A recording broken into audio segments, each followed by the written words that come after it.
அன்பு தமிழினமே, உங்கள் அனைவருக்கும் இனிய வணக்கங்கள். வள்ளுவம் வாழ்க.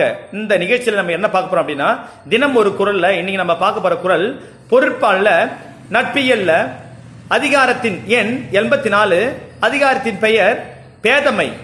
குறள் எண் 832. பேதமை என்பது அறிவில்லாத செயல்.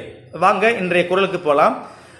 பேதமையுள் எல்லாம் பேதமை, காதன்மை கைவல்ல தன்கண் செயல். அதாவது பேதமை என்பது அறிவில்லாத செயல் இல்லையா?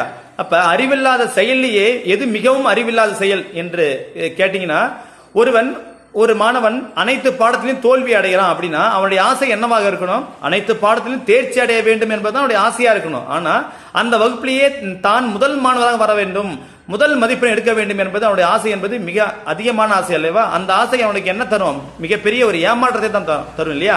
எனவே மிகப்பெரிய ஏமாற்றம் தரும். எனவே அப்படிப்பட்ட ஆசை இருக்கக்கூடாது என்று வள்ளுவர் கூறுகிறார். நன்றி. மீண்டும் சந்திப்போம்.